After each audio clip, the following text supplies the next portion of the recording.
आज के क्लास में हम लोगों को पढ़ना था इलेक्ट्रॉन डॉट स्ट्रक्चर के बारे में, और इसी क्लास में हम लोग इलेक्ट्रॉनिक कॉन्फ़िगरेशन के बारे में भी पढ़ेंगे, इलेक्ट्रॉन डॉट स्ट्रक्चर के बारे में भी पढ़ेंगे। इस प्रकार से हमारा यानी कि इन सब का इस्तेमाल करके किस तरीके से हमारा आयनिक कंपाउंड बनता है ये भी हम लोग सीखेंगे। स्क्रीन पे हमने कहा था कि बोर्ड पे जाके हम लोग पूरा का पूरा इलेक्ट्रॉन डॉट स्ट्रक्चर हम लोग बनाने की कोशिश करेंगे।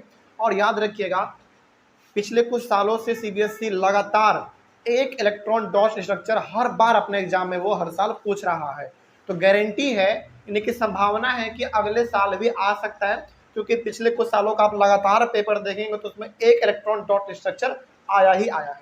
ठीक है, तो एक सवाल बनाने के लिए आएगा, उसके लिए आपको बहुत ही लंबे कॉन्सेप्ट को समझने की जरूरत है, तो उसको हम लोग आज समझेंगे। यानी कि आज का क्लास बेसिकली हमारा इलेक्ट्रॉनिक कॉन्फ़िगरेशन के ऊपर होगा, इलेक्ट्रॉन डॉट स्ट्रक्चर के बारे में होगा, और यदि एक बार में सभी को मिला के एक बात कहा जाए तो बेसिकली आयनिक कंपाउंड के बारे में होगा। ठीक है ना।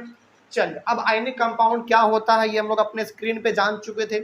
अब सवाल है कि आयनिक कंपाउंड हमारा बनता कैसे है। आयनिक कंपाउंड हमारा बनता है इलेक्ट्रॉन डॉट स्ट्रक्चर के मदद से भी बनता है और सिंपली भी बनता है। तो सिंपली हमको यहाँ पे नहीं बनाना है, हमको यहाँ पे इलेक्ट्रॉन डॉट स्ट्रक्चर के थ्रू आयनिक कंपाउंड बना के दिखाना है। ठीक है ना। चलिए, तो हमारा क्या है आयनिक कंपाउंड, इलेक्ट्रॉनिक कॉन्फ़िगरेशन क्या है, सब चीज जानेंगे। लेकिन ये आगे बढ़ने से पहले यहाँ पे आपके लिए एक जरूरी बात है। क्या है, देखिए, ये चीज आपको दिख रहा है, ये आपका एलिमेंट है 1 से लेकर 20 तक लगातार। ठीक है, और ये चीज हमने आपको याद कीजिए चैप्टर नंबर 1 में भी लिखा था आपके सामने, और हमने कहा था कि आपको ज्यादा याद ना हो सके तो कम से कम लगातार 1 से लेकर 20 तक आप याद कर लीजिए, उसके सिंबल के साथ। इसका मास नहीं याद करना आपको, क्योंकि क्लास 10th में इसके मास का कोई जिक्र नहीं है, कहीं पे नहीं है, मास छोड़ दीजिए। लेकिन इसका जो है ना, कम से कम आप सिंबल और इसके नामों को लगातार शुरू से लेकर 20 तक याद कर लीजिए, क्योंकि यदि आप ये याद कर लेते हैं तो आपका चैप्टर नंबर 1 में भी काम चल जाएगा। उसमें हमने फॉर्मूला लिखना सीखा था, क्रिस क्रॉस मेथड से याद कीजिए, तो उसमें भी आपका ये काम हो जाता है। और साथ ही साथ आज जो हम लोग पढ़ने जा रहे हैं आयनिक कंपाउंड, इसमें भी इसका बहुत ज्यादा रोल है। तो केमिस्ट्री में बेसिक सा चीज है ये, तो इसको कम से कम 20 तक आप याद कर लीजिएगा, बहुत ही सिंपल है, लाइन बाय लाइन है। चलिए, अब जरा यहाँ पे देखा जाए कि आखिर इलेक्ट्रॉन डॉट स्ट्रक्चर आगे बढ़ते हैं। देखिए, इसको ना बताने से पहले आपको समझना पड़ेगा 2-3 इंपॉर्टेंट बातें। मेरा इंपॉर्टेंट 2-3 बात क्या है, देखिए, सबसे इंपॉर्टेंट पहला बात आपको ये समझना है कि इस पूरे के पूरे यूनिवर्स में जो भी चीज लिविंग है, जैसे एनिमल, प्लांट, माइक्रो ऑर्गेनिज्म, यानी कि जो लिविंग है वो सेल से मिलकर बना हुआ है।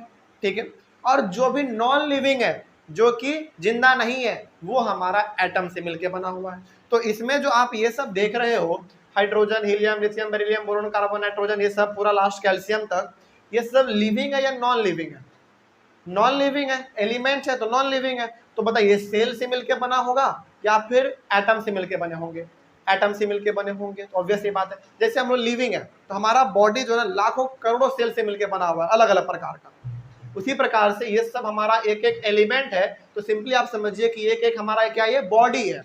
तो किससे मिलकर बने होंगे? नॉन लिविंग है तो एटम से मिलकर बने होंगे। चलिए, आपने सेल के बारे में बहुत पढ़ा है कि सेल के अंदर न्यूक्लियस होता है, न्यूक्लियस के अंदर हमारा क्रोमोसोम होता है, साइटोप्लाज्म हमारा उसके आजू बाजू होता है पूरा न्यूक्लियस के। उसके बाद आपने पढ़ा माइटोकॉन्ड्रिया भी होता है, क्लोरोप्लास्ट होता है, बहुत अलग अलग प्रकार के आपके उसमें पढ़े हैं। सेल के बारे में आप जानते हैं, लेकिन सवाल है कि आप एटम के बारे में कितना जानते हैं। हालांकि एटम के बारे में हमने आपको क्लास 9th में बताया था, स्ट्रक्चर ऑफ एन एटम एक टॉपिक, एक चैप्टर ही था पूरा हमारा क्लास 9th में। चलिए, कुछ देर के आप मान लीजिए कि हमने आपको वो पढ़ाया ही नहीं है, और आप ये भी मान लीजिए कि हमको एटम के बारे में कुछ भी मालूम नहीं है, और ये हम भी मान के चल रहे हैं कि आपको एटम के बारे में कुछ मालूम नहीं है। अब चूंकि मालूम नहीं है तो पूरा बेसिक से चलना पड़ेगा। चलिए जरा देखते हैं ध्यान से। तो जो कुछ भी आप एटम के बारे में जानते हैं उसको साइड रखिए, बिल्कुल माइंड फ्रेश करके समझिए, पूरा चीज इसमें समझ में आएगा।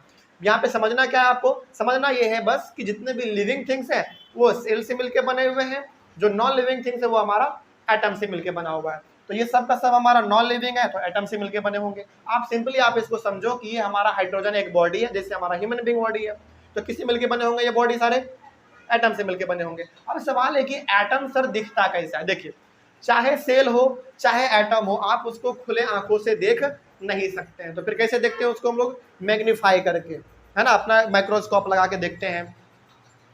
अब चूंकि माइक्रोस्कोप लगा के देखते हैं तो उसमें चीजों को क्या किया जाता है? बड़ा बना के दिखाया जाता है। चलिए हम लोग यहाँ पे एक बड़ा सा एटम बनाने की कोशिश करते हैं, ध्यान से समझते हुए चलिएगा, ठीक है? बहुत ही इंपॉर्टेंट बात बताने जा रहे हैं।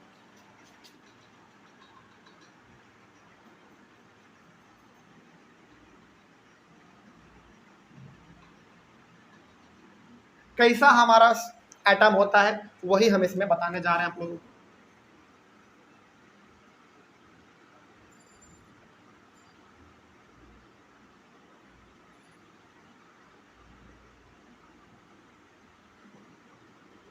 ये हमारा एटम है। आपको लग रहा होगा कि सर ये तो भूल भुलैया है। नहीं, वो नहीं है। एटम का स्ट्रक्चर ऐसा ही होता है। अब इसमें बहुत सारी बातें आपको जानना अभी बाकी है। देखिए, इतना बड़ा हमारा एटम तो नहीं होता है, बहुत छोटा होता है, इतना छोटा कि आप उसको खुले आंखों से नहीं देख सकते हैं, लेकिन इसको मैग्नीफाई करके इतना बड़ा बना के हम लोग देखने की कोशिश करेंगे और समझने की भी कोशिश करेंगे। अब देखिए ध्यान से, जिस प्रकार से सेल के बिल्कुल बीचों बीच वाले पार्ट को हम लोग न्यूक्लियस कहते हैं, उसी प्रकार से एटम के बिल्कुल बीचों बीच वाले पार्ट को हम लोग न्यूक्लियस ही कहेंगे, कुछ अलग नहीं। NuCleus, न्यूक्लियस कहेंगे, ठीक है ना? और आपने ना 3 प्रकार के शब्द जरूर सुने होंगे, इलेक्ट्रॉन, प्रोटॉन और न्यूट्रॉन। सुना है आपने? चल, इसमें जो हमारा सबसे पहला न्यूट्रॉन है, न्यूट्रॉन, उसको हम लोग डिनोट करते हैं स्मॉल n से, ठीक है ना? उसके बाद दूसरा है आपका प्रोटॉन, इसको हम लोग डिनोट करते हैं स्मॉल p से, और इसके ऊपर हमारा पॉजिटिव चार्ज होता है। आपने क्लास 9th में पढ़ा था कि प्रोटॉन के ऊपर हमारा पॉजिटिव चार्ज होता है, इलेक्ट्रॉन के ऊपर नेगेटिव चार्ज होता है, और न्यूट्रॉन के ऊपर कोई चार्ज नहीं होता है, यानी कि न्यूट्रल होता है बेसिकली, इसको किसी चार्ज से कोई मतलब नहीं है। उसके बाद फिर अब सवाल है कि सर आपने प्रोटॉन लिख दिया, न्यूट्रॉन भी लिख दिया, इलेक्ट्रॉन कहाँ है? इलेक्ट्रॉन न्यूक्लियस के अंदर नहीं होता, वो उसके चारों तरफ जो आप ऑर्बिट देख रहे हैं गोल कलर का, उसी पे हमारा इलेक्ट्रॉन रहता है, ठीक है ना? तो इलेक्ट्रॉन को दर्शाने के लिए हम यहाँ पे इस तरीके से बना देते हैं, आप समझ जाइएगा, डॉट डॉट बना दे रहे हैं तो समझ जाएंगे आप लोग। चलिए, इलेक्ट्रॉन को हम लोग स्मॉल ए से डिनोट करते हैं, तो यहाँ पे आप लिख भी लीजिए ई और माइनस। माइनस का साइन क्यों दे रहे हैं?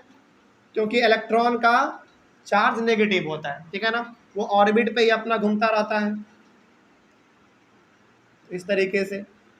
उसके बाद फिर आप बाहर में भी बना लीजिए।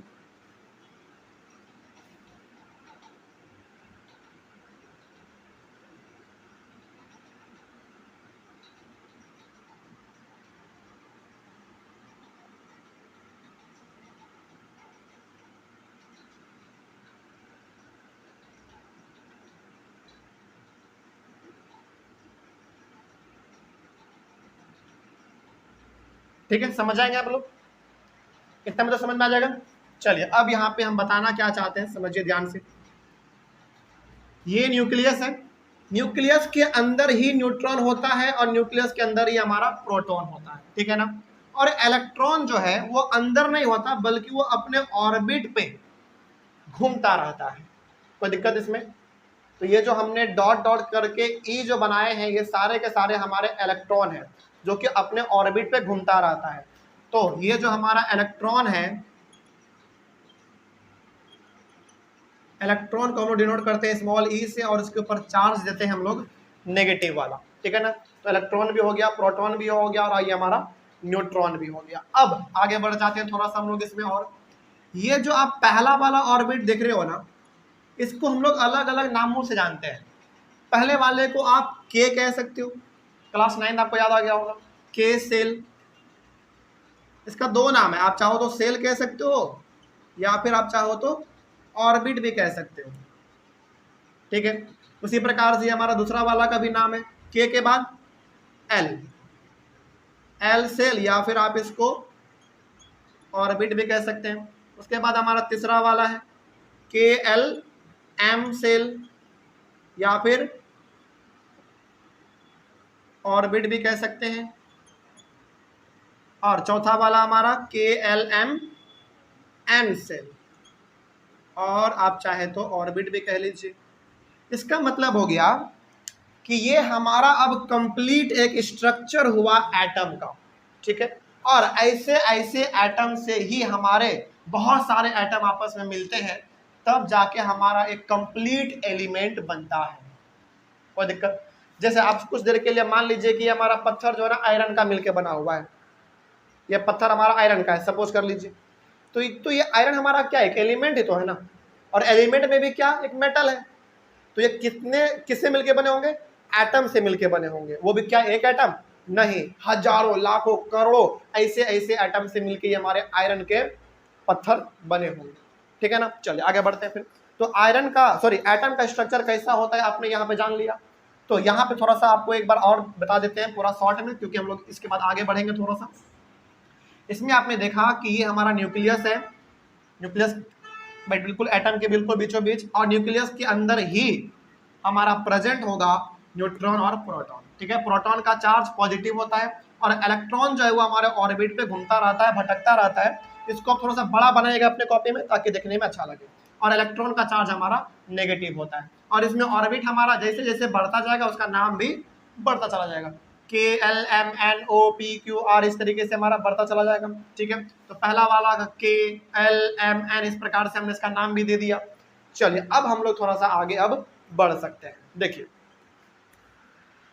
इतना यदि आप जान गए हैं, तो अब थोड़ा सा आप दो तीन बातें हैं जो कि बहुत इंपॉर्टेंट है, उसको आप समझिए, एकदम बिल्कुल नोट करके आप इसको लिखिएगा। हमने आपको ये चीज़ हालांकि क्लास 9 से बताया था, लेकिन हम ये मान के चल रहे हैं कि आपको कुछ भी मालूम नहीं है, तो बिल्कुल बेसिक से चलते हैं हम लोग। देखिए इसमें आपको ध्यान में एक बात क्या रखना है कि एटॉमिक नंबर, उसके बाद फिर नंबर ऑफ प्रोटॉन्स, उसके बाद फिर नंबर ऑफ इलेक्ट्रॉन्स, ये तीनों का तीनों किसी भी एटम में बिल्कुल सेम होते हैं। Atomic number, number of protons और नंबर ऑफ इलेक्ट्रॉन्स किसी भी एटम में वो सेम होंगे। जैसे यदि मैं आपसे पूछूं कि बताओ मैग्नीशियम का एटॉमिक नंबर कितना है, तो मैग्नीशियम का एटॉमिक नंबर 12 है। मैग्नीशियम में नंबर ऑफ प्रोटॉन कितने होंगे, वो भी 12 होंगे। मैग्नीशियम में नंबर ऑफ प्रोटॉन कितने होंगे, वो भी 12 होंगे। यानी कि किसी भी एटम में ये तीनों का तीनों बात बदलता नहीं है। तो बस इसमें आपका रह गया आपका न्यूट्रॉन, और न्यूट्रॉन आपको याद नहीं है, छोड़ दो, यहाँ पे उसका जरूरत भी नहीं है। इन्हीं तीनों का जरूरत था, और इन तीनों का तरीका हमने बता दिया आपको। बस शर्त क्या है, शर्त यह है कि आपको यदि 1 से लेकर 20 तक मालूम चल गया, तो फिर आप नंबर ऑफ प्रोटॉन और नंबर ऑफ इलेक्ट्रॉन तो आप ऐसे बता दोगे, क्योंकि सेम होता है। Atomic number, number of protons और नंबर ऑफ इलेक्ट्रॉन्स, तीनों का तीनों हमारा किसी भी एलिमेंट के एटम में वो हमेशा सेम होंगे। यहां तक में कोई दिक्कत किसी को? बात समझ में आई है? चलिए आगे बढ़ते हैं फिर। अब यहाँ पे थोड़ा सा हम लोग बात कर लेते हैं इलेक्ट्रॉनिक कॉन्फ़िगरेशन का। अच्छा आप याद कीजिए, इलेक्ट्रॉनिक कॉन्फ़िगरेशन का मतलब आपने क्लास 9 में क्या पढ़ा था? चलिए क्लास 9 को छोड़िए। इलेक्ट्रॉनिक कॉन्फ़िगरेशन का मतलब होता है कि एक एटम में जो हमारे अलग अलग ऑर्बिट बने हुए हैं, उस ऑर्बिट पे कितना नंबर ऑफ इलेक्ट्रॉन लगातार घूम रहा है या फिर वहां पे वो बैठा हुआ है। तो आपने इसमें पढ़ा था कि पहले वाले ऑर्बिट पे 2 इलेक्ट्रॉन रह सकता है, उसके बाद वाले पे फिर 8, उसके बाद फिर 8, फिर 8। हालांकि यहाँ पे हमारा फॉर्मूला 2n² का चलता है, उसको आप छोड़ दीजिए। यहाँ पे हम लोग उतना भी डीप में नहीं चलेंगे, जितना जरूरत है उतना हम लोग करके इसको आगे बढ़ाते हुए चलेंगे। तो आपने पढ़ा था कि पहले वाले ऑर्बिट पे हमारा 2 इलेक्ट्रॉन रह सकता है, दूसरे वाले पे 8, ये भर गया, फिर तीसरे वाले पे भी 8, ये भर गया, फिर चौथे वाले पे भी 8। इस तरीके से हम लोग जानते हैं, इसी को तो कहते हैं हम लोग इलेक्ट्रॉनिक कॉन्फ़िगरेशन। अब चलिए यदि आपसे कहा जाए, हालांकि इलेक्ट्रॉनिक कॉन्फ़िगरेशन के बारे में हम लोग अभी और पढ़ेंगे, लेकिन यदि आपसे कहा जाए कि अब हाइड्रोजन का एटम, उसका स्ट्रक्चर कैसा होता है, आप ड्रॉ करके बताओ, क्या बता सकते हैं हम लोग? बिल्कुल बता सकते हैं। जैसे चलिए सबसे पहला बात कर लेते हैं हम किसका, हाइड्रोजन का। हाइड्रोजन का हमको कहा जा रहा है कि इसके एटम का स्ट्रक्चर जो आप ड्रॉ करके दिखाओ। तो हाइड्रोजन का एटम है तो सबसे बीच में क्या होगा हमारा, न्यूक्लियस, उसके बाद हमारा उसका ऑर्बिट होगा, ठीक है। तो यहाँ पे बताइए कि ये हाइड्रोजन है जिसका एटॉमिक नंबर कितना, एक, नंबर ऑफ प्रोटॉन कितने होंगे न्यूक्लियस में, एक, नंबर ऑफ इलेक्ट्रॉन कितने होंगे, एक, तो नंबर ऑफ इलेक्ट्रॉन को हम लोग यहाँ पे दर्शा देते हैं, तो ये हमारा नंबर ऑफ इलेक्ट्रॉन हो गया, कोई दिक्कत नहीं ना इसमें। चलिए आगे बढ़ते हैं। अच्छा इलेक्ट्रॉन है तो कैसा चार्ज होगा, माइनस वाला होगा, नेगेटिव वाला होगा। चलिए आगे बढ़ते हैं। हाइड्रोजन के बाद अब आइए आप हीलियम पे। हीलियम का यदि हमसे पूछा जाए तो ये तो हमारा सबसे पहला क्या हो जाएगा, उसका ऑर्बिट, सॉरी न्यूक्लियस, ये इसका पहला ऑर्बिट, इसका एटॉमिक नंबर 2 है तो इलेक्ट्रॉन भी कितने होंगे, 2 होंगे, तो एक हम यहाँ पे ड्रॉ कर देते हैं और एक हम यहाँ पे ड्रॉ कर देते हैं, ठीक है। चलिए उसके बाद थोड़ा सा और आगे बढ़ जाते हैं। तीसरे नंबर पे अब आइए लिथियम पे। लिथियम का यदि हम लोग बात करें तो ये इसका न्यूक्लियस, इसका पहला ऑर्बिट। अब आपने पढ़ा है कि पहले वाले ऑर्बिट पे मात्र 2 ही इलेक्ट्रॉन रह सकता है, तो एक इलेक्ट्रॉन हमारा ये हो गया, एक इलेक्ट्रॉन ये हो गया, लेकिन इसका एटॉमिक नंबर तो 3 है, तो इलेक्ट्रॉन भी कितने होंगे, 3 होंगे, लेकिन आपने बनाया 2, तो एक फिर हमारा कहाँ गया, वो शिफ्ट हो जाएगा एक दूसरे वाले ऑर्बिट पे। तो ऑर्बिट आपको एक और बनाना पड़ेगा। ये ऑर्बिट आपको क्यों बनाना पड़ रहा है, ताकि हम एक और इलेक्ट्रॉन को यहाँ पे शो कर सके, तो आप इसको यहाँ पे शो कर दो। मतलब कि जैसे ही आपका पहला वाला ऑर्बिट भर जाएगा, और पहले वाले पे कितना रह सकता है, मात्र 2, तो पहला वाला भर जाए, उसके बाद अगला एक ऑर्बिट बना के उसको वहां पे लोकेट कर दो, ठीक है। चलिए उसी प्रकार से हम लोग आगे बढ़ जाते हैं। उसी प्रकार से आप बेरिलियम कीजिएगा, बोरोन, कार्बन, नाइट्रोजन, इस तरीके से कीजिएगा। चलिए हम यहाँ पे करते हैं ऑक्सीजन का, ठीक है, क्योंकि सारा तो करना अब आपके ऊपर डिपेंड है, आप कर लीजिए इसको, कुछ हार्ड है नहीं। चलिए हम आपको एक ऑक्सीजन का करके दिखाते हैं। ऑक्सीजन का चौथे नंबर पे आ जाइए। ऑक्सीजन एक यदि आप सीख गए तो बाकी सारा आप खुद बना लेंगे। जैसे मान लीजिए कि ये हमारा ऑक्सीजन का न्यूक्लियस हो गया, ये पहला ऑर्बिट हो गया, तो पहले ऑर्बिट पे कितना रह सकता है, 2, तो एक हमारा यहाँ है और एक हमारा यहाँ है। अब बचा कितना, पहले बताओ इसका एटॉमिक नंबर कितना था, 8, और 2 आपने ड्रॉ कर दिया, तो कितने इलेक्ट्रॉन बचे, 6 बचे। तो 6 बचे हैं, लेकिन बाहर वाले पे रह कितना सकता है, 8 रह सकता है, तो 6 तो हम लोग ड्रॉ कर ही सकते हैं। मैक्सिमम 8, मिनिमम 8 से नीचे। तो 6 को हमको यहाँ पे करना है, तो 1 2 3 4 5 6, बस हो गया, बात खत्म। आगे बढ़ जाते हैं थोड़ा सा और थोड़ा सा नीचे आ जाते हैं। उसके बाद फिर आ जाइए आप, चलो नियॉन का ले लेते हैं। नियॉन का 5वें नंबर पे NeON, नियॉन, इसका हमको ड्रॉ करना है। तो इसका ये न्यूक्लियस हो गया, पहला ऑर्बिट पे कितना रहेगा, 2 रहेगा। अब बचा कितना, इसका एटॉमिक नंबर 10 है, तो इलेक्ट्रॉन भी कितने होंगे, 10 होंगे। तो 2 आइटम तो आपने दिखा दिया, बचा कितना, 8 बचा, तो 8 हमारा इस वाले पे आ जाएगा। यानी कि 8 तो आ ही सकता है ना, लेकिन क्या 9 हो जाएगा, तो क्या 9 आएगा, नहीं, वो दूसरे वाले ऑर्बिट पे फिर शिफ्ट हो जाएगा। 1 2 3 4 5 6 7 8 हो गया, बस बात खत्म। यानी कि इसका जो ऑर्बिट वो कंप्लीटली भरा हुआ है। आगे बढ़ते हैं फिर नियॉन के बाद अब आ जाइए आप थोड़ा सा, चलिए नियॉन के बाद आप आ जाइए मैग्नीशियम पे। मैग्नीशियम का बात करें तो मैग्नीशियम का पहले एटॉमिक नंबर कितना है पता कीजिए, 12 है। तो 12 है तो ये इसका हो गया न्यूक्लियस, ये पहला ऑर्बिट तो इस पे 2 रहेंगे, ये दूसरा ऑर्बिट तो इस पे रहेंगे 8, 1 2 3 4 5 6 7 8। अभी भी हमारा किसमें इसमें कितना बच गया, 2 बच गया, तो 2 हमारा नेक्स्ट वाले पे शिफ्ट हो जाएगा। बस इसमें आपको ध्यान ये रखना है कि पहले वाले ऑर्बिट पे मात्र 2 रहेंगे, बाकी सभी पे 8 रहेंगे। तो इस पे हमारा 2 है, तो 2 आप कहीं भी ड्रॉ कर दो, 1 और 1 2, बात खत्म। चलिए मैग्नीशियम के बाद अब आ जाइए आप 7वें नंबर पे। मैग्नीशियम के बाद चलिए एल्यूमिनियम आप कर सकते हो, सिलिकॉन भी, फास्फोरस भी। चलिए हम आते हैं सल्फर पे। सल्फर करना बड़ा आसान होता है, हार्ड लग रहा है ना, या सॉरी हार्ड लग रहा है या आसान, बहुत आसान है, और ये आपने क्लास 9 में पढ़ रखा है। ये हमारा न्यूक्लियस, ये हमारा ऑर्बिट, तो 1 2। अच्छा आपके मन में सवाल नहीं आ रहा है कि सर आप बताने वाले थे इलेक्ट्रॉन डॉट स्ट्रक्चर, आप ये सब क्या बता रहे हैं। देखो इलेक्ट्रॉन डॉट स्ट्रक्चर बताएंगे ना जब, आपको लगेगा कि सर ये इतना आसान भी हो सकता है, तो आपने फिर इतना घुमाया क्यों। जब तक आपको ये चीज़ नहीं समझाएंगे ना, तब तक आपको इलेक्ट्रॉन डॉट स्ट्रक्चर इजीली समझ में आएगा ही नहीं। इसीलिए पहले आप इसको समझ लीजिए, इलेक्ट्रॉन डॉट स्ट्रक्चर तो फिर अपने आप समझ में आएगा, फिर वो कुछ नहीं है।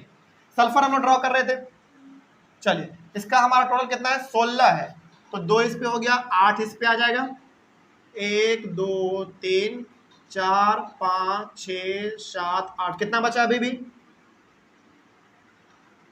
देखिए इसका एटॉमिक नंबर 16, तो इलेक्ट्रॉन भी कितने होंगे 16 होंगे, तो आपने 8 और 2 10 ड्रॉ कर दिया, 6 बचा, 1 2 3 4 5 6 हो गया, बात खत्म। चलिए एक और बता देते हैं, एक ले लेते हैं आर्गन का, 8वें नंबर पे आर्गन का ले लीजिए। आर्गन का यदि हम लोग बात करें तो कितना है 18 है, तो सबसे पहले तो न्यूक्लियस, तो 1 2, फिर इस पे 8 रहेंगे, 1 2 3 4 5 6 7 8, कितने हुए 8 2 10 हो गए, बचे कितने 8 बचे हैं, तो 8 कर लो, 1 2 3 4 5 6 7 8, ठीक है हो गया कंप्लीट। 8 और 8 16, 16 और 2 18, 18 इसका था तो कंप्लीट हो गया। एक लास्ट बता देते हैं 9 नंबर में, लास्ट वाला कैल्शियम, कैल्शियम कितना है इसका 20 है, तो ये हमारा न्यूक्लियस हो गया मान लीजिए, तो ये हमारा पहला ऑर्बिट, तो 1 इलेक्ट्रॉन 2, इसके बाद फिर इस पे 8 रहेंगे, 1 2 3 4 5 6 7 8, इस पे कितने रहेंगे, इस पे भी 8 रहेंगे, 1 2 3 4 5 6 7 8, बचा कितना 8 8 16 17 18, 2 बच गया ना, तो एक आप यहाँ पे कर दो ड्रॉ और एक आप यहाँ पे कर दो, कहीं भी कर सकते हैं हम लोग। चलिए ये हमारा 9 तक हमने बताया। अब सवाल है कि सर आप इससे बताना क्या चाहते हैं? हम इससे ज़्यादा कुछ नहीं, बस आपको इलेक्ट्रॉनिक कॉन्फ़िगरेशन समझाना चाहते हैं। क्या है देखिए, आपने टोटल 9 एलिमेंट का एटम आपने ड्रॉ किया, एक एक एटम आपने सभी का ड्रॉ किया। इलेक्ट्रॉनिक कॉन्फ़िगरेशन का मतलब है कि पहले ऑर्बिट पे कितना इलेक्ट्रॉन है, दूसरे पे कितना है, तीसरे पे कितना है, चौथे पे कितना है, ये हमारा कहलाता है इलेक्ट्रॉनिक कॉन्फ़िगरेशन। यदि मैं आपसे पूछूं कि बताओ हाइड्रोजन का इलेक्ट्रॉनिक कॉन्फ़िगरेशन कितना है, सबसे पहला बात तो इसमें ऑर्बिट हमारा एक ही है और इलेक्ट्रॉन भी हमारा एक है, तो इसका इलेक्ट्रॉनिक कॉन्फ़िगरेशन मात्र 1 होगा, बात खत्म। यदि मैं आपसे पूछूं कि हीलियम का इलेक्ट्रॉनिक कॉन्फ़िगरेशन क्या है, तो आप बोलोगे कि सर इसके पास ऑर्बिट एक ही है और इलेक्ट्रॉन 2 है। तो ऑर्बिट से मतलब नहीं है हमको, हमको मतलब है कि उस ऑर्बिट पे कितना इलेक्ट्रॉन है, उससे मतलब है कितना है 2 है, तो इसका इलेक्ट्रॉनिक कॉन्फ़िगरेशन क्या हो गया 2 हो गया, बात खत्म। उसके बाद आप लिथियम का बता सकते हैं, हाँ लिथियम का पहले पे 2 है और दूसरे पे 1 है, तो 2 और 1 हो गया इसका इलेक्ट्रॉनिक कॉन्फ़िगरेशन। उसी प्रकार से क्या ऑक्सीजन का बता सकते हैं, पहले वाले पे 2 है और दूसरे वाले पे 6 है, तो 2 और 6 इसका इलेक्ट्रॉनिक कॉन्फ़िगरेशन हो गया। उसी प्रकार से चलिए आप नियोन का बताइए, पहले पे तो 2 रहेगा ही और लास्ट वाले पे कितना है 1 2 3 4 5 6 7 8, हो गया 8, यही हो गया इसका इलेक्ट्रॉनिक कॉन्फ़िगरेशन। कोई दिक्कत नहीं ना इसमें, चलिए आगे बढ़ते हैं फिर। अब मैग्नीशियम में आइए, मैग्नीशियम का कितना है 2 8 और लास्ट में 2, ये हो गया इसका इलेक्ट्रॉनिक कॉन्फ़िगरेशन। आगे बढ़िए फिर, सल्फर का कितना है 2 8 और लास्ट में कितना है 1 2 3 4 5 6, हो गया इसका ये। अच्छा ये किसका था, नाम नहीं लिखा हमने, पता कर लो, 1 2 3 4 5 6 7 8, 8 8 16 2 18, 18 किसका था आर्गन का, हाँ तो यहाँ पे हमने नाम नहीं लिखा, इसको लिख लीजिए आप लोग, ये आर्गन का था। कैसे पता किया हमने ये आर्गन का है, क्योंकि इलेक्ट्रॉन हमारा 18 है, 8 8 16 और 2 18, तो इसका इलेक्ट्रॉनिक कॉन्फ़िगरेशन क्या होगा 2 8 और 8, और लास्ट में कैल्शियम का बताइए कितना होगा 2 8 8 और 2। चलिए अब यहां से आपने इलेक्ट्रॉनिक कॉन्फ़िगरेशन भी समझ लिया कि जॉन मतलब किस वाले ऑर्बिट पे कितना इलेक्ट्रॉन है, वही उसका इलेक्ट्रॉनिक कॉन्फ़िगरेशन कहलाता है। इसको बोलते कैसे हैं, बड़ा सिंपल है, जैसे हमसे कोई पूछे कि कैल्शियम का इलेक्ट्रॉनिक कॉन्फ़िगरेशन क्या है, तो क्या बोलेंगे 2 8 8 2, तो सामने वाला समझ लेता है कि अच्छा 2 8 8 2 बोल रहा है, इसका मतलब पहले वाले ऑर्बिट पे 2 है, दूसरे वाले पे 8 है, तीसरे वाले पे भी 8 है, चौथे वाले पे 2 है, इस तरीके से सामने वाला समझ आता है। अब यहाँ पे समझिए क्या आपसे चलते फिरते यदि कोई पूछे कि इलेक्ट्रॉनिक कॉन्फ़िगरेशन किस एलिमेंट का क्या है, तो क्या आप माइंड में इस प्रकार का एटम ड्रॉ करके बताओगे? नहीं, इसके लिए कुछ नहीं, बस आपको ये एटॉमिक नंबर मालूम होना चाहिए। मान लीजिए यदि आपसे कोई पूछा कि चलो बताओ सिलिकॉन का इलेक्ट्रॉनिक कॉन्फ़िगरेशन क्या होगा, तो सबसे पहले आपको मालूम होना चाहिए कि सिलिकॉन का एटॉमिक नंबर कितना है। कितना है? 14 है। 14 है तो आपको माइंड में कैलकुलेट करना है कि अच्छा एटॉमिक नंबर 14 है, तो पहले वाले पे 2 रह सकता है, दूसरे वाले पे 8, कितना हो गया टोटल? 8 2 10 हो गया, तो बचा कितना? 4, तो तीसरे वाले पे 4 होगा, तो क्या हो गया इसका? 284 हो गया इसका इलेक्ट्रॉनिक कॉन्फ़िगरेशन। तो ये याद नहीं रखना होता है, ये तो हमने आपको समझाने के लिए बताया, आपको याद रखना होता है केवल ये चीज। चलिए उसी प्रकार से यदि मैं आपसे पूछूं कि बताओ क्लोरीन का इलेक्ट्रॉनिक कॉन्फ़िगरेशन क्या होगा, 17 है इसका, तो कैसे बताओगे? अच्छा पहले वाले पे 2 इलेक्ट्रॉन, दूसरे वाले पे 8, 8 2 10 हो गए, बचे कितने? 7, तो क्या हो गया इसका? 287 बस वैसे ऐसे ही इलेक्ट्रॉनिक कॉन्फ़िगरेशन आपको बताना है। चलिए अब आपने इलेक्ट्रॉनिक कॉन्फ़िगरेशन भी समझ लिया, अब थोड़ा सा हम लोग और आगे बढ़ जाते हैं। हर एक एटम का ये मकसद होता है कि हमारा जो बाहर वाला ऑर्बिट है ना वो कंप्लीट रहे। अच्छा आपने बताओ, आप सबसे पहले बताओ कि पहले वाले पे इलेक्ट्रॉन मात्र हमारा 2 रह सकता है, बाकी सब पे कितना? 8 8 8 8। हमको यहाँ पे बाकी किसी ऑर्बिट से मतलब नहीं है, हमको मात्र मतलब, अब आगे जो हम लोग पढ़ेंगे हमको मात्र मतलब होगा इसके बाहर वाले ऑर्बिट से। तो आप इन सारे एटम के बाहर वाले ऑर्बिट को देखिए, और सब के बाहर वाले ऑर्बिट में टोटल नंबर ऑफ इलेक्ट्रॉन कितने रह सकते हैं? 8। तो हर एटम ये चाहता है कि मेरा भाई बाहर का ऑर्बिट जो है ना वो कंप्लीट रहे, ठीक है। जैसे एग्जांपल के तौर पे समझिए, ये इसका ना हाइड्रोजन का ये पहला वाला ऑर्बिट ही, हाइड्रोजन का पहला वाला ऑर्बिट ही इसका आखिरी ऑर्बिट बन गया। तो इसका ये पहला वाला ऑर्बिट है और इसका ये आखिरी वाला है, तो चलो आखिरी वाला छोड़ो, पहले अपना पहला वाला तो काम करेगा ना। तो पहले वाले पे ये कितना रखना चाहेगा? 2 रखना चाहेगा, तो इसके पास लेकिन है तो 1, तो ये क्या करना चाहेगा? ये करना चाहिए चाहेगा कि भाई हमको ना अपना ऑर्बिट पूरा करना है पहला वाला, तो हमको 1 इलेक्ट्रॉन मेरे पास है, 1 इलेक्ट्रॉन नहीं है, तो ये किसी एक से मांगेगा कि हाँ भाई तुम हमको अपना 1 इलेक्ट्रॉन दे दो, मेरा अपना ऑर्बिट पूरा हो जाएगा। मान लीजिए यदि किसी ने इसको ऑर्बिट सॉरी इसको किसी ने अपना 1 इलेक्ट्रॉन नहीं दिया, तो फिर ये क्या करेगा? ये अपना ही इलेक्ट्रॉन किसी और को दे देगा, ये अपना को खाली कर लेगा। मतलब कि ये हमेशा अपने आप को दुविधा में नहीं रखना चाहता, या तो भाई तुम मेरा कंप्लीटली इलेक्ट्रॉन ले लो, तुम अपना काम पूरा कर लो, या तो फिर जो मेरे पास अधूरा है उसको पूरा करने के लिए तुम हमको कुछ अपना दे दो।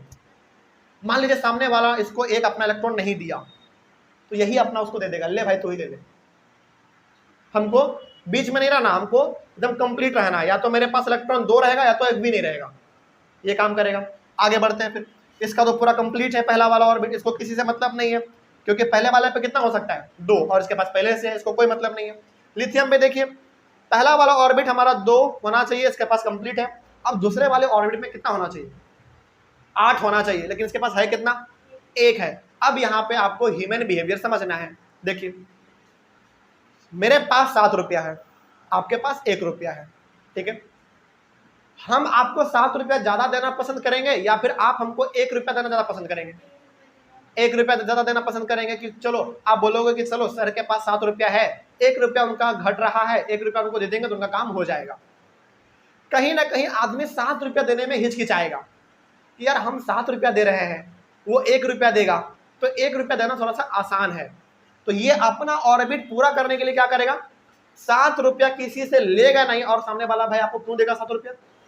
1 2 रुपया का बात हो तो चलो काम भी बनता है, लेकिन 7 7 रुपया सामने वाला आपको क्यों देगा? नहीं देगा। तो ये क्या चाहेगा? ये बोलेगा, ये हाँ ये सोचेगा कि यार 7 रुपया तुमको कोई देने वाला है नहीं, तो अपना ही इलेक्ट्रॉन किसी एक को दे दो। जब ये अपना 1 इलेक्ट्रॉन दे देगा तो ये पहला इसका दूसरा वाला ऑर्बिट गायब हो जाएगा। फिर इसका लास्ट में कितना बचा ऑर्बिट? 1, जिसपे कि 2 होना चाहिए और इसके पास कंप्लीट है 2, कोई दिक्कत नहीं इसमें। उसी प्रकार से इसमें आइए, इसके लास्ट में कितने हैं? 6 है, तो इसको पूरा करने के लिए अपना कितना चाहिए? 2 चाहिए, तो इसको पूरा करने के लिए 2 चाहिए और इसके पास है 6, तो ये अपना 6 किसी को देना चाहेगा या फिर किसी से 2 लेना चाहेगा? लेना चाहेगा, क्योंकि आराम से कोई 2 दे भी दे देगा 2 आराम से, क्योंकि 2 देना कोई बड़ा बात नहीं है। बोलेगा ठीक है भाई 2 रुपये ले लो, बात खत्म। तो ये 2 किसी से ले लेगा।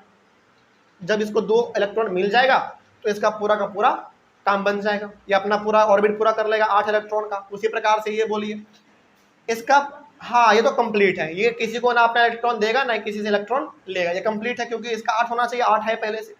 इस पे हमारा 2 है लास्ट में, हमको केवल बाहर वाले ऑर्बिट से मतलब है, अब 2 है तो ये अपना इलेक्ट्रॉन 2 इलेक्ट्रॉन किसी को देना चाहेगा या फिर 6 किसी से लेना चाहेगा, दे देगा 2 किसी को दे देगा, और इसके पास बचेगा केवल 2 और 8, यानी कि सेकंड और फर्स्ट ऑर्बिट बचेगा जो कि कंप्लीट है। आगे बढ़ते हैं फिर, इसी प्रकार से इसके पास 6 है तो पूरा करने के लिए 2 किसी से ले लेगा, 8 पूरा हो गया। उसी प्रकार से इसके पास 8 है, इसको किसी से कोई मतलब नहीं है, ना ही किसी को देगा ना ही किसी से लेगा। इसके बाहर में 2 है तो ये चाहेगा ना कि भाई तुम ही मेरा 2 इलेक्ट्रॉन ले लो, तुम हमको 6 रुपया तो देगा नहीं, हमको मालूम है, तुम ही मेरा 2 रुपया ले लो और बाकी मेरा काम बन जाएगा, कोई दिक्कत नहीं इसमें। तो हर ऑर्बिट यानी कि हर इलेक्ट्रॉन ये चाहता है कि मेरा जो बाहर वाला ऑर्बिट दिखे ना वो कंप्लीट दिखे या तो ना दिखे, यानी कि या तो हो तो 8 हो या तो हो तो बिल्कुल भी ना हो, कोई दिक्कत नहीं इसमें। तो इस तरीके से हमारा इसमें काम चलता है। अब एक बात थोड़ा सा आप यहाँ पे ना एक चीज और समझिए, इतना एकदम लाइन बाय लाइन हम चीजों को समझाते हुए चल रहे हैं ताकि आपको कोई कंफ्यूजन इसमें ना रहे। अब जब इलेक्ट्रॉन डॉट रजिस्टर आपके सामने रखेंगे ना बिल्कुल हलवा लगेगा आपको, लेकिन पहले एक बात और समझिए, यहाँ पे ना हम समझाना चाह रहे हैं ये चीज, चलो इसमें तो चलो इसी एक से समझाते हैं, हाइड्रोजन से। आपको मालूम है कि जितना एटॉमिक नंबर होता है उतना ही नंबर ऑफ प्रोटॉन और उतना ही नंबर ऑफ इलेक्ट्रॉन होता है। प्रोटॉन कहाँ पे है? न्यूक्लियस के अंदर है, आपको दिख रहा है? इसमें नहीं दिख रहा लेकिन है। इलेक्ट्रॉन इसके पास 1 है तो प्रोटॉन भी कितने होंगे? 1 होंगे। प्रोटॉन के पास कैसा चार्ज? प्लस का। इलेक्ट्रॉन के पास कैसा चार्ज? माइनस का। अब इसको अपना ऑर्बिट पूरा करने के लिए चाहिए 1 इलेक्ट्रॉन, तो ये अपना किसी को 1 दे भी सकता है या फिर किसी से 1 ले भी सकता है। चलिए मान लीजिए कि अपना 1 इलेक्ट्रॉन इसने किसी को दे दिया, मान लीजिए, तो इसके पास इलेक्ट्रॉन कितना बचा? 0 बचा, यानी कि अब इसके पास इलेक्ट्रॉन है ही नहीं, तो इसके पास कौन सा साइन वाला केवल बचा? प्लस वाला बचा। कोई दिक्कत नहीं इसमें। इसका मतलब यहाँ पे हो गया कि जब ये अपना 1 इलेक्ट्रॉन किसी को दे देगा तो नेगेटिव साइन तो इसके पास खत्म हो गया, तो बचा केवल कौन सा साइन? प्लस का साइन। इसीलिए आपने कभी कभी देखा होगा कि हाइड्रोजन के ऊपर प्लस रहता है, कभी हाइड्रोजन के ऊपर माइनस रहता है, आपने देखा होगा ये चीज। हालांकि तो पहला था हमारा। और आगे बढ़ते हैं, हीलियम में आ जाइए। हीलियम में बड़ा सिंपल है। हीलियम देखिए, हीलियम का पहले से ऑर्बिट कंप्लीट है, इसके पास इलेक्ट्रॉन भी 2 है, प्रोटॉन भी 2, यानी कि प्लस वाला साइन भी 2 और माइनस वाला भी साइन इसके पास 2, इसको तो छोड़ ही दो। इसमें अब आइए आप ध्यान से समझिएगा इसको। यहाँ पे इसके पास बाहर में 1 इलेक्ट्रॉन है तो ये अपना किसी को देना पसंद करेगा। अब चूंकि इसके पास 3 इलेक्ट्रॉन है, टोटल इसका 3 इलेक्ट्रॉन है, तो प्रोटॉन भी कितने हैं इसके पास? 3। इलेक्ट्रॉन भी कितने? 3, यानी कि प्रोटॉन का साइन प्लस और इलेक्ट्रॉन का साइन माइनस। तो अब जरा यहाँ पे आप थोड़ा सा अपना सेंस लगा के बताइए कि प्रोटॉन भी इसके पास 3 है, इलेक्ट्रॉन भी अभी इसके पास 3 है, लेकिन जब अपना ये 1 इलेक्ट्रॉन किसी को दे देगा इसके पास इलेक्ट्रॉन कितना बचा? 2 बचा। 2 बचा यानी कि इलेक्ट्रॉन इसके पास 2 बचा और प्रोटॉन इसके पास कितना बचा? 3 बचा। तो बताइए मेजॉरिटी में कौन है? प्रोटॉन है, तो इसका साइन अब कैसा हो जाएगा? प्लस हो जाएगा। इसीलिए आपने देखा होगा कई बार कंपाउंड में किसी का साइन माइनस होता है, किसी का प्लस होता है, वो इसी की वजह से होता है। कोई दिक्कत नहीं ना इसमें। यहाँ पे देखा जाता है कि इलेक्ट्रॉन घट गया, इसका मतलब बढ़ कौन गया? प्रोटॉन बढ़ गया। क्या प्रोटॉन एक्चुअली में बढ़ता है क्या? नहीं, वो तो सेम रहता है, लेकिन क्यों हमको वो बढ़ता हुआ दिख रहा है? क्योंकि इलेक्ट्रॉन घट जाता है, इसीलिए। चलिए उसी प्रकार से हम लोग यहाँ पे थोड़ा सा और बात कर लेते हैं। इसका देख लीजिए जरा, ये हमारा 6 है, ठीक है, बाहर में 6 है तो ये 2 किसी से लेना पसंद करेगा, ठीक है ना। तो जब ये बाहर से किसी से लेगा तो क्या ले रहा है? ये इलेक्ट्रॉन ले रहा है। तो बताइए इसके पास टोटल अभी इलेक्ट्रॉन कितने हैं? टोटल अभी फिलहाल 8 है, यानी कि इसके पास टोटल प्रोटॉन भी हमारा 8 है और इलेक्ट्रॉन अभी इसके पास मात्र 6 है। लेकिन अपना ये ऑर्बिट पूरा करने के लिए किसी से 2 ले लेगा, क्योंकि 6 तो नहीं देना चाहेगा, 2 किसी से लेगा। यानी कि जब 2 किसी से लेगा तो इसके पास, समझिए अब ध्यान से, इलेक्ट्रॉन इसके पास अभी पूरा, टोटल का बात करें टोटल कितना है बताइए? टोटल तो इलेक्ट्रॉन इसके पास 8 है, बाहर वाले पे 6 और अंदर वाले पे 2, लेकिन क्या बाहर वाला इसका पूरा कंप्लीट है ऑर्बिट? नहीं है। तो ये बाहर से 2 किसी से लेगा, तो 8 इलेक्ट्रॉन इसके पास पहले से टोटल, और 2 किसी से ये ले रहा है, तो टोटल कितना हो जाएगा? टोटल इसके पास इलेक्ट्रॉन 10 हो गया। लेकिन जो इन्होंने इलेक्ट्रॉन बाहर से लिया उसका साइन कैसा था? माइनस था। तो अब जरा बताइए आप, मेजॉरिटी में कौन हुआ? इलेक्ट्रॉन हुआ, तो इसका साइन कैसा होगा? माइनस हो जाएगा। कोई दिक्कत नहीं है इसमें। तो इसमें देखना पड़ता है कि वो अपना इलेक्ट्रॉन लूज कर रहा है किसी के साथ या किसी से गेन कर रहा है। यदि वो अपना इलेक्ट्रॉन किसी को दे रहा है, इसका साइन ऑटोमेटिकली हमारा पॉजिटिव हो जाएगा, ठीक है। या फिर किसी से इलेक्ट्रॉन ले रहा है, तो संख्या किसका बढ़ गया? इलेक्ट्रॉन का, यानी कि माइनस वाला संख्या बढ़ गया, तो साइन कैसा हो जाएगा? माइनस वाला हो जाएगा। कोई दिक्कत इसमें? बात समझ में आई है? चलिए आगे बढ़ जाते हैं। उसी प्रकार से हम लोग बात कर लेते हैं थोड़ा सा इसका मैग्नीशियम का। मैग्नीशियम में अभी फिलहाल बताइए कि 8 2 10 और 2 12, इसका पूरा का पूरा एटॉमिक नंबर 12 है। तो प्रोटॉन कितने होंगे? 12 होंगे। इलेक्ट्रॉन भी कितने होंगे? 12 होंगे, ठीक है। अब ये 2 अपना किसी को देना पसंद करेगा। जब ये अपना 2 इलेक्ट्रॉन किसी को दे देगा, तो इसके पास इलेक्ट्रॉन अब बचा कितना? 12 में से 10 बचा, केवल इसके पास अब 10 बचा। लेकिन प्रोटॉन तो हमारा 12 का 12 ही है, प्रोटॉन का कोई मतलब नहीं है यहाँ पे। तो प्रोटॉन का हमारा साइन है पॉजिटिव और ये नेगेटिव, तो मेजॉरिटी में कौन रहा? प्रोटॉन। इसका साइन कैसा हो जाएगा? पॉजिटिव हो जाएगा। कोई दिक्कत नहीं ना इसमें। इसी प्रकार से हमको देखना होता है। आप चलो इतना यदि आपको याद नहीं भी रहे ना, तो सिंपली आप याद रखिएगा कि यदि कोई किसी को अपना इलेक्ट्रॉन दे रहा है, उसका साइन पॉजिटिव हो जाएगा, या फिर कोई किसी से इलेक्ट्रॉन अपना ले रहा है, उसका नेगेटिव हो जाएगा। इलेक्ट्रॉन ले रहा है तो सिंपल सा बात है, उसके पास नेगेटिव चार्ज बढ़ रहा है, तो कैसा साइन होगा? नेगेटिव होगा। या फिर इलेक्ट्रॉन अपना किसी को वो दे रहा है, तो कौन सा साइन घट रहा है?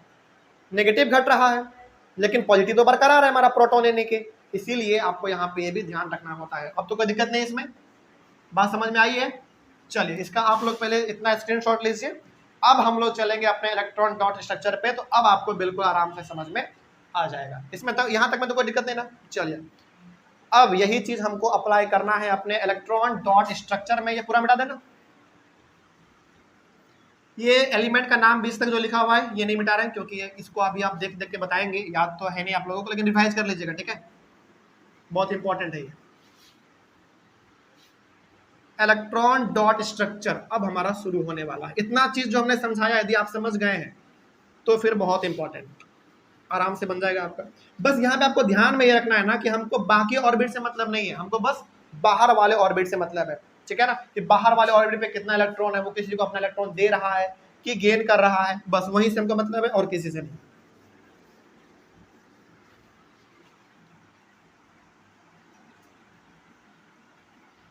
चलिए अब सवाल है आपके सामने पहला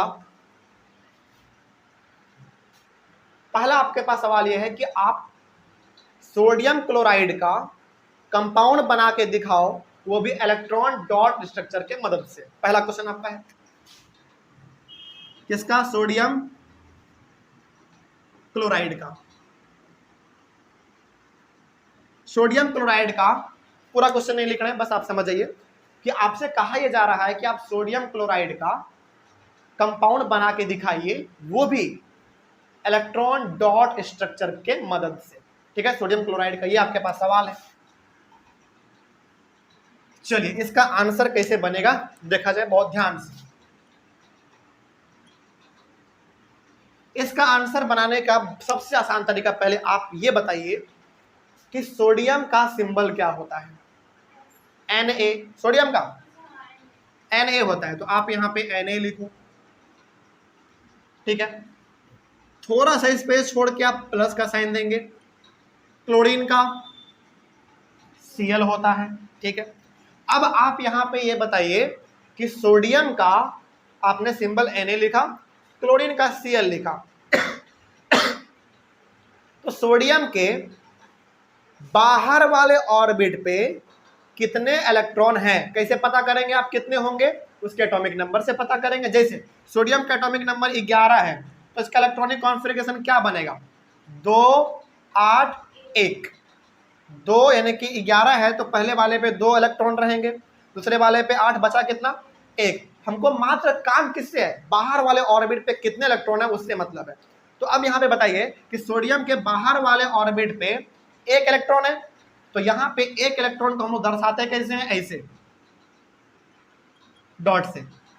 एक बार आपने डॉट बना दिया, इसका मतलब कि वो एक इलेक्ट्रॉन है, ठीक है। उसी प्रकार से क्लोरीन के बाहर वाले ऑर्बिट पे कितने इलेक्ट्रॉन है आप ये बताइए। वहां पे एटॉमिक नंबर देख लीजिए, क्लोरीन का एटॉमिक नंबर 17 है, तो इसका इलेक्ट्रॉनिक कॉन्फ़िगरेशन क्या होगा, 2 8 7, लास्ट में कितने हो गए, 7 इलेक्ट्रॉन। तो इस 7 इलेक्ट्रॉन को आप कैसे दर्शाएंगे, आप क्या फिर से डॉट से नहीं, इस बार आप क्रिस क्रॉस कीजिए, ये कट कुट वाला, 2 2 4 2 6 और 1 7, इसका तरीका होता है लिखने का, इसीलिए हमने ऐसा बताया।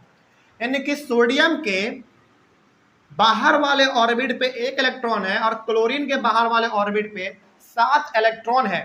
तो बताइए सोडियम को क्लोरीन अपना 7 इलेक्ट्रॉन देना पसंद करेगा या फिर सोडियम अपना 1 इलेक्ट्रॉन इसको देना पसंद करेगा? ऑब्वियस सी बात है, मतलब इसके पास यदि बाहर में 1 है, इसको पूरा करने के लिए चाहिए 7, और कभी भी इसको कोई 7 देने वाला है नहीं। क्यों नहीं देगा कोई 7 इलेक्ट्रॉन? क्योंकि 7 इलेक्ट्रॉन देना थोड़ा सा महंगा पड़ता है किसी को भी। लेकिन ये अपना 1 इलेक्ट्रॉन हंसते खेलते इसको दे देगा कि भाई तुम अपना मेरा ही 1 इलेक्ट्रॉन लेके चल जाओ, है ना। तो ये अपना क्या करेगा, 1 इलेक्ट्रॉन इसको दे देगा और इसको ऐसे दर्शाया जाता है, इस तरीके से ऐसे आपने दर्शाया। इसका मतलब कि 1 इलेक्ट्रॉन सोडियम ने अपना क्लोरीन को दे दिया। अब यहाँ पे हम आपसे दोबारा वही बात पूछेंगे, क्या, देखिए ध्यान से, सोडियम ने इलेक्ट्रॉन अपना इसको दिया, तो सोडियम ने इलेक्ट्रॉन दिया तो इसके पास सोडियम तो घट गया, सॉरी 1 मिनट, सोडियम ने अपना 1 इलेक्ट्रॉन इसको दे दिया, तो 1 इलेक्ट्रॉन तो इसके पास घट गया, तो फिर मेजॉरिटी में हमारा कौन सा साइन चला गया, प्रोटॉन। तो यहाँ पे अब आप एरो देख के लिखेंगे Na तो लिखेंगे, अब इसका साइन कैसा हो जाएगा, प्लस हो जाएगा, ऊपर में छोटा सा प्लस का साइन यहाँ पे डाल देंगे आप, ओके। अब क्लोरीन के पास इलेक्ट्रॉन तो पहले जितना था तो उतना है ही, एक और इलेक्ट्रॉन इसका बढ़ गया तो कौन सा साइन बढ़ा, माइनस बढ़ा, तो यहाँ पे लिखेंगे Cl और माइनस। अब कंप्लीट आपका बन गया NaCl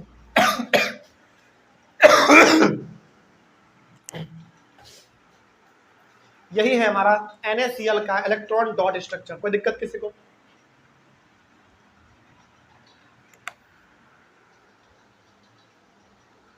तो अब कितना आराम से समझ में आ गया, अब तो कोई दिक्कत नहीं है। तो पहले वाले में इलेक्ट्रॉन कितने हैं उसको हम डॉट से दिखाएंगे, दूसरे वाले में कितने आप उसको क्रिस क्रॉस से करके इसे दिखा दीजिएगा। तो अब यहाँ पे ये पॉजिटिव क्यों हुआ, ये नेगेटिव क्यों हुआ, ये भी मालूम चलेगा आपको। ये पॉजिटिव इसलिए हुआ क्योंकि इन्होंने अपना इलेक्ट्रॉन लूज किया, इसका मतलब प्रोटॉन तो हमारा बरकरार था, तो मेजोरिटी में कौन आ गया। जैसे मान लीजिए यदि हमारा सोडियम है तो सोडियम का एटॉमिक नंबर कितना, 11, तो प्रोटॉन भी कितने हैं इसके पास, 11, इलेक्ट्रॉन भी कितने हैं, 11। अपना इन्होंने 1 इलेक्ट्रॉन इसको दे दिया तो कितना बचा इसके पास, 10 बचा, तो मेजॉरिटी में कौन आया, प्रोटॉन। इसका साइन कैसा होता है, प्लस, इसीलिए हमने इसको प्लस में दिया। और इन्होंने इलेक्ट्रॉन गेन किया, इसके पास पहले से 17 था, एक और इसको मिल गया, कितना हो गया, 18, तो मेजॉरिटी में कौन आया, प्रोटॉन या इलेक्ट्रॉन, इलेक्ट्रॉन आ गया, इसीलिए उसका साइन नेगेटिव हो गया। तो यहाँ पे देखा जाता है कि मेजॉरिटी में कौन आ गया, पॉजिटिव वाला या फिर नेगेटिव वाला। बस बात खत्म हो गया, हमारा खत्म। आगे बढ़े, चलिए नेक्स्ट क्वेश्चन लिखिए, क्वेश्चन नंबर 2 लिखिए। सोडियम क्लोराइड हो गया, दूसरे में आप लिखिए, चलिए आपको देते हैं आपके बुक का ही सवाल थोड़ा सा, LiCl। LiCl का मतलब क्या है, सॉरी इसको पूरा लिखना पड़ेगा ना, LiCl का मतलब lithium chloride, LiThium, lithium chloride. इसका आपको इलेक्ट्रॉन डॉट स्ट्रक्चर के द्वारा कंपाउंड बना के दिखाना है। चलिए देखते हैं जरा। सबसे पहले तो बताइए कि लिथियम का सिंबल क्या होता है, Li होता है, तो Li आप लिखेंगे, थोड़ा सा स्पेस देके प्लस का साइन दीजिए, और क्लोराइड का तो आपको मालूम ही है Cl होता है। अब आप बताइए कि लिथियम का एटॉमिक नंबर कितना, 4, एटॉमिक नंबर 4, तो इसके बाहर वाले ऑर्बिट पे कितने इलेक्ट्रॉन रहेंगे, 2 रहेंगे, तो 2 को आप ऐसे दिखा दो, 1 और 1 2, ओके। क्लोरीन का तो लास्ट में कितना रहेगा, 7 रहेगा, क्योंकि यदि इसका एटॉमिक नंबर 17 है तो इसका इलेक्ट्रॉनिक कॉन्फ़िगरेशन क्या बनेगा, 2, 8 और 7। 7 है, इसका मतलब कि ये बाहर वाले ऑर्बिट पे है। 7 को कैसे दर्शाएंगे, 2, 2 4, 2 6 और 1 7। एक मिनट, सॉरी, मिस्टेक। लिथियम का एटॉमिक नंबर 3 है। अच्छा, हम इसको देख लिए थे, सॉरी, मिस्टेक। लिथियम का 3 है, सॉरी, भारी मिस्टेक हो गया। 3 है इसका एटॉमिक नंबर, तो इलेक्ट्रॉन भी 3 होंगे, तो बाहर पे कितना होगा, 1 होगा। सॉरी, इसके लिए हम गलती माफी चाहेंगे, हम नीचे वाले को देख रहे थे, ठीक है। चलिए खैर आगे बढ़ते हैं। इसके बाहर वाले ऑर्बिट पे 7 इलेक्ट्रॉन है, इसका 1 है, तो कौन किसको देना पसंद करेगा, हाँ, लिथियम अपना 1 इलेक्ट्रॉन क्लोरीन को दे देगा कि भैया लो, तुम ही अपना काम कर लो, पूरा बात खत्म। तो अब यहाँ पे आप बता सकते हो प्लस कौन हुआ, नेगेटिव कौन हुआ, लिथियम हमारा, लिथियम क्या होगा, प्लस होगा, और क्लोरीन क्या होगा, माइनस हो जाएगा, और फाइनल बनेगा LiCl। बात खत्म। यानी कि फाइनल वाले में हम लोग उतना साइन वाइन नहीं डालते हैं, लेकिन आज आपको यहाँ पे मालूम चल गया होगा कि क्यों किसी के ऊपर प्लस होता है और क्यों किसी के ऊपर माइनस का साइन होता है। चलिए नेक्स्ट सवाल लिखिए, तीसरा नंबर। नेक्स्ट सवाल देते हैं, 1 मिनट, आपके बुक से ही देंगे। नेक्स्ट सवाल लिखिए, MgO, magnesium oxide, magnesium oxide, magnesium oxide. चलिए इसका आप कंपाउंड बना के दिखाइए, वो भी इलेक्ट्रॉन डॉट स्ट्रक्चर से। मैग्नीशियम का Mg होता है, कुछ स्पेस देके प्लस का साइन दीजिए। ऑक्साइड का हमारा सिंबल देखो, ऑक्साइड का मतलब ऑक्सीजन का बात कर रहा है, ठीक है, O हो गया। मैग्नीशियम का एटॉमिक नंबर कितना, 12, तो लास्ट वाले पे कितने होंगे, 2 होंगे, तो 2 को आप ऐसे दर्शाओ, 1 1 2, ठीक है। ऑक्सीजन कहाँ है, 8 है, तो कितना, 6, बाहर पे कितना, 6, तो कैसे दर्शाएंगे, 2 2 4 2 6, ठीक है। अब देखिए इसके बाहर वाले पे 2 इलेक्ट्रॉन है, इसके बाहर वाले ऑर्बिट पे 6 इलेक्ट्रॉन है, तो ऑब्वियस ही बात है ये अपना दोनों इसको दे देगा, क्योंकि 6 तो कोई देना पसंद नहीं करेगा, तो ये अपना दोनों। अच्छा, दोनों को कैसे दर्शाएंगे, एक को इसे ऊपर से दर्शाएंगे और एक को इसे नीचे से दर्शा देंगे, ठीक है ना, बात खत्म। अब यहाँ पे हमारा मैग्नीशियम ने अपना इलेक्ट्रॉन दिया तो ये हमारा पॉजिटिव हो गया, इन्होंने लिया तो ये हमारा नेगेटिव हो गया, तो मैग्नीशियम पॉजिटिव हो जाएगा और ऑक्सीजन हमारा नेगेटिव हो जाएगा और पूरा बनेगा MgO। बात खत्म। यहाँ तक में कोई डाउट किसी को, आगे बढ़े हम लोग। चल, क्या सवाल है कि हर बार इतना आसान देगा आपको, नहीं, इतना आसान तो हर बार देने वाला नहीं है, इसे टफ भी देगा। चलिए टफ वाला भी हम लोग बना लेते हैं, थोड़ा सा इसको मिटा दें।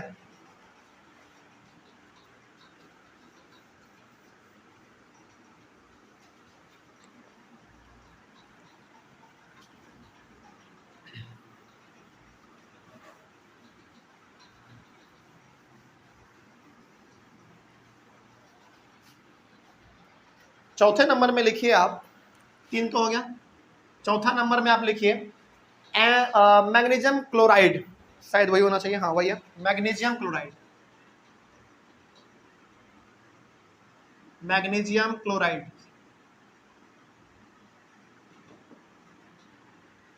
क्लोराइड का मतलब क्या है, क्लोरीन, ठीक है ना। मैग्नीशियम का मतलब, अच्छा यहाँ पे इसका ना हम फॉर्मूला भी लिख देते हैं, क्योंकि फॉर्मूला भी आपका लिखा हुआ रहेगा, MgCl2। ये फॉर्मूला आपको सवाल में दिया हुआ रहेगा, इसके लिए आप मत घबराइएगा, ठीक है ना। ये फॉर्मूला है जो हमारा, ये आपका दिया हुआ रहेगा सवाल में, इसके लिए आपको घबराना नहीं है। चलिए इसका आपको सॉल्यूशन बना के दिखाना है, देखिए ध्यान से। सबसे पहले आपका क्या है, मैग्नीशियम, तो मैग्नीशियम का सिंबल क्या, Mg, थोड़ा सा स्पेस दे के आप प्लस का साइन दीजिए। अब यहाँ पे आप फॉर्मूला में क्या देख पा रहे हो, Cl2 है, मतलब कि क्लोरीन का कितना एटम है, 2 एटम है, तो एक बार आप यहाँ ऊपर में लिखो और एक बार यहाँ पे आप नीचे में लिखो, ठीक है ना, 2 बार हमने लिख दिया। अब बात करते हैं कि आखिर मैग्नीशियम के बाहर वाले ऑर्बिट पे कितना इलेक्ट्रॉन है, दो होंगे, 12 है तो दो होंगे, एक एक दो, ठीक है ना। अब क्लोरीन के बाहर वाले पे कितना होता है, 7 होता है, इस पे 7 होगा, इस पे भी 7, क्योंकि दोनों तो क्लोरीन ही है। तो 1 2 3 4 5 6 7, इधर भी 7, 2 2 4 2 6 और एक 7। इसके पास बाहर में 2 इलेक्ट्रॉन है, इसके पास बाहर में 7 और इसके पास भी 7, यानी कि कम, इसमें एक कम है और इसमें भी एक कम है। तो ये क्या करेगा मैग्नीशियम, एक एक दोनों को दे देगा, एक इसको भी देगा और इसको भी देगा। ले भाई तू दोनों अपना इस्तेमाल कर, ठीक है ना। यानी कि दोनों को अपना एक एक इलेक्ट्रॉन दे देगा, दोनों अपना काम पूरा कर लेगा।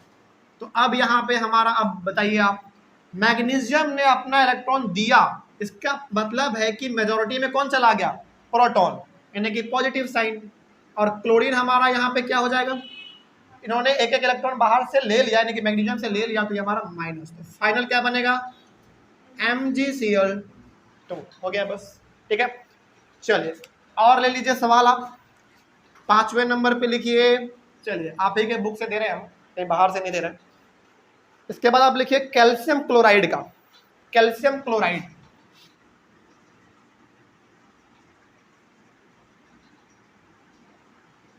कैल्शियम क्लोराइड फॉर्मूला होगा CaCl2, CaCl2।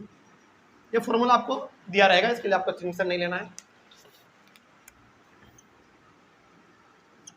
चलिए कैल्शियम का सिंबल Ca होता है। उसके बाद फिर यदि हम लोग बात करें क्लोराइड का तो Cl होता है। अच्छा यहाँ पे Cl 2 बार है, तो एक बार ऊपर में लिखिए और एक बार नीचे में लिखिए।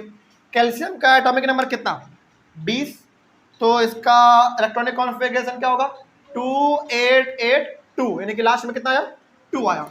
तो एक इलेक्ट्रॉन यहाँ, एक इलेक्ट्रॉन यहाँ। उसके बाद क्लोरीन का तो मालूम ही है 17, यानी कि 17 है, तो लास्ट में 7 होगा, 2 2 4 2 6 1 7, 2 2 4 2 6 और एक 7। अब यहाँ पे ये भी बड़ा हमारा सिंपल है, क्या ये ऊपर वाला जैसा ही है, बिल्कुल। एक अपना इलेक्ट्रॉन इसको दे देगा और एक अपना इलेक्ट्रॉन इसको दे देगा, तो इसके पास बन गया Ca हमारा हो जाएगा पॉजिटिव और Cl2 हमारा माइनस होगा, यानी कि CaCl2 बन गया, बात खत्म, कोई दिक्कत इसमें। चलिए 5वें के बाद 6वें नंबर पे यहाँ पे आ जाइए, जगह है हमारे पास। 6वें नंबर में आप लिख लीजिए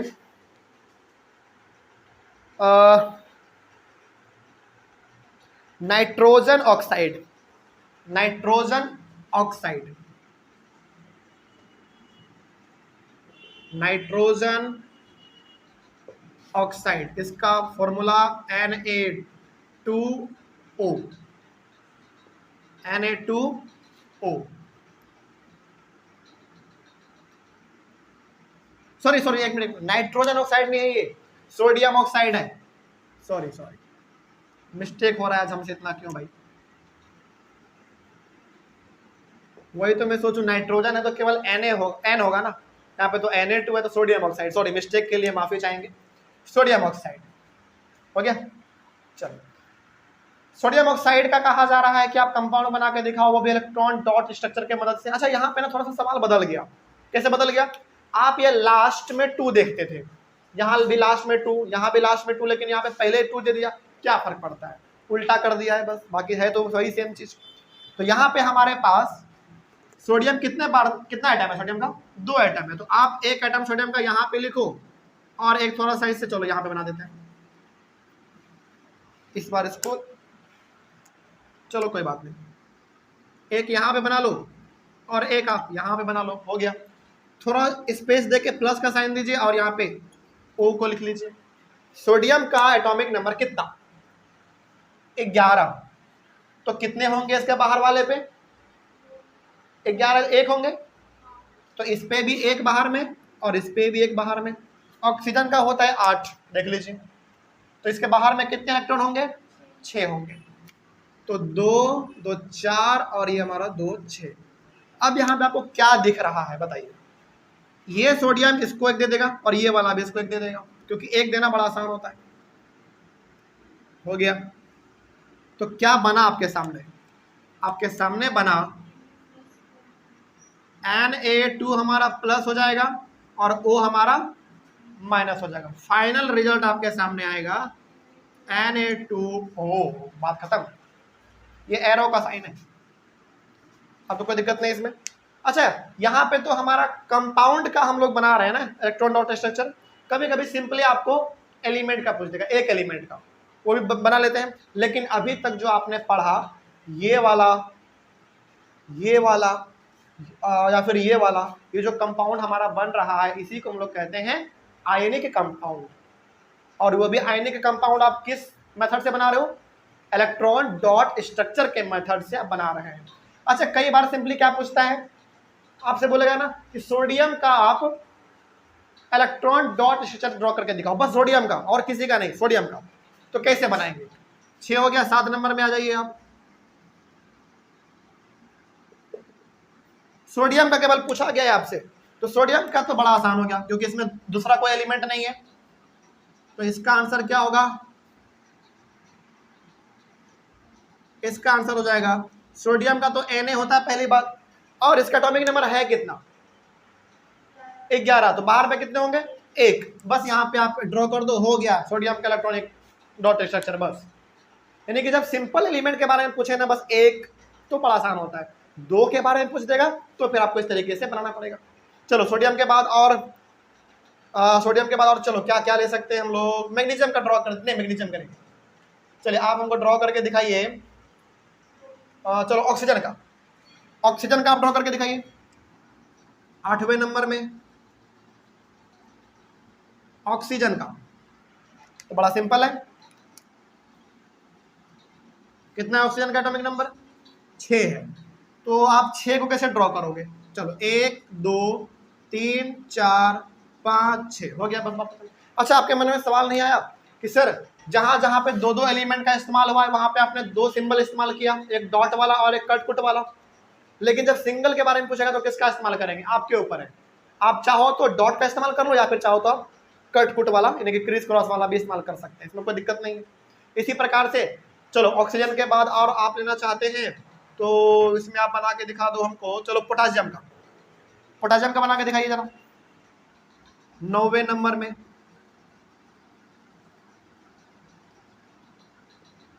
पोटासियम का सिंबल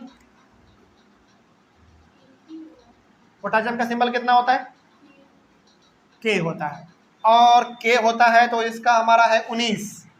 तो 19 है तो इलेक्ट्रॉनिक कॉन्फ़िगरेशन हमारा इसका होगा 2 2 8 8 1, यानी कि 18 19, हाँ एक ही होगा, बस हो गया, एक बात खत्म। ठीक है ना? उसी प्रकार से यदि मैं आपसे पूछूं आर्गन का, तो आर्गन का बना के दिखाइए। चलिए 9वां के बाद 10वें नंबर पे ये आर्गन का कैसा होगा? आर्गन का तो पहले आप सिंबल बताइए क्या होता है? आर्गन का सिंबल AR आप यहां पे लिखो, और इसका इलेक्ट्रॉनिक कॉन्फ़िगरेशन कितना होता है? 18 है। तो 2 8 8 यानी कि 8 होंगे, तो 8 यहां पर ड्रॉ कर दो, 2 2 2 2 4 2 6 और 2 8 हो गया, बस बात खत्म। अब तो कोई दिक्कत नहीं ना इसमें। तो इस तरीके से हमारा आज के क्लास में पूरी तरीके से इलेक्ट्रॉन डॉट स्ट्रक्चर कंप्लीट होता है। इसका स्क्रीनशॉट ले लीजिए आप लोग ऑनलाइन में, जल्दी फटाक से। क्या आज की क्लास में कोई दिक्कत? इलेक्ट्रॉन डॉट स्ट्रक्चर अब तो कोई दिक्कत नहीं होना चाहिए इसमें, और इससे एक सवाल तो कंफर्म है, बोर्ड में आएगा ही आएगा, एकदम कंफर्म है। ठीक है ना? चलो, तो इस तरीके से हम लोग आज इसको खत्म किए हैं, और कल हम लोग चलेंगे अपने दोबारा अपने स्क्रीन पे। जब जब जरूरत पड़ेगा कि बोर्ड पे आके समझाया जाए तो हम लोग बोर्ड पे अभी आके इसको समझते हुए चलेंगे। स्क्रीन पे समझने से ये होता है ना कि आपको नोट्स भी मिल जाता है और हमारा समय भी बच जाता है, कोई दिक्कत नहीं ना। लेकिन जहाँ पे टॉपिक थोड़ा सा कठिन आ जाएगा, बोर्ड पे समझा जा सकता है उसको केवल, तो हम लोग बोर्ड पे भी आके समझेंगे। इससे होगा क्या, आपको नोट्स भी मिलता रहेगा, कॉन्सेप्ट भी आप समझते हुए चलेंगे। ठीक है ना? चलिए, तो मिलते हैं हम लोग अपने अगले वाले क्लास में। Thank you very much and have a nice day.